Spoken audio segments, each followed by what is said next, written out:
In this video, we shall sketch an ellipse whose center is at the origin.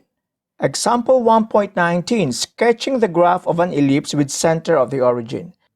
Consider an ellipse defined by x squared over 9 plus y squared over 4 is equal to 1. Find the foci, vertices, and the endpoints of our minor axis. So the first challenge for us is to find out if the principal axis is vertical or horizontal. Okay, so where does a squared appear? A squared is the larger denominator. So 9, this one is a squared. It appears below x or x squared. So that means the orientation of our principal axis is horizontal. So what else? What else do we know about this ellipse? Okay, so this is a squared. Okay, so we shall use that to locate the vertices of our ellipse, because from the center to one vertex, the distance is a. And this one is going to be your b squared. So b squared, so the square root of 4 is 2. So we shall need that to locate the minor axis or the endpoints of your minor axis.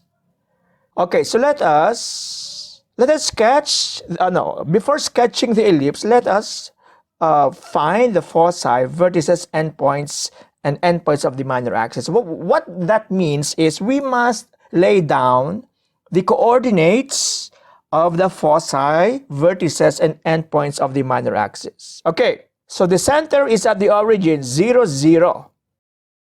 Let us write the values of a and b. A squared is 9. A is 3. How about b? B squared is 4. The square root of b, or the square root of b squared, is 2. And then, what is the value of c squared? C squared is a squared minus b squared, or 9 minus 4, that is 5. So that means c is equal to the square root of 5, which is approximately 2.24.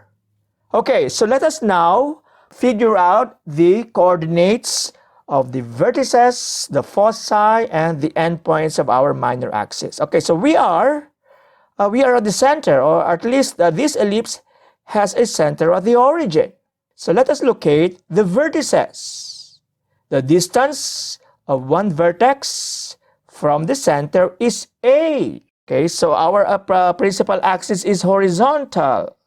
From 0, 0, you count a to the left and right. A is 3. So here, 3, 0 would be the coordinates of your one vertex.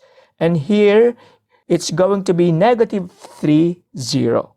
Let us go to the endpoints of your minor axis. So your minor axis is perpendicular to your principal axis and passes through the center. We shall need b to locate the endpoints of your minor axis. So from the center, you add 2 up, and you add or you subtract 2. So the coordinates would be 0, 2, and this one would be 0, negative 2. You must pay attention to how you write the vertices, or the coordinates, I mean. Look at that. Look at that. So some students would write b1 as 2, 0, which is wrong. Because if you were to write that as 2, 0, that's not going to be here. That's going to be here, because this one is 2, 0.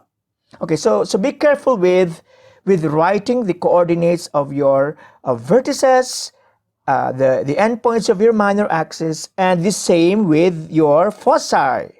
The foci, the center, and the vertices, they all lie in the major axis.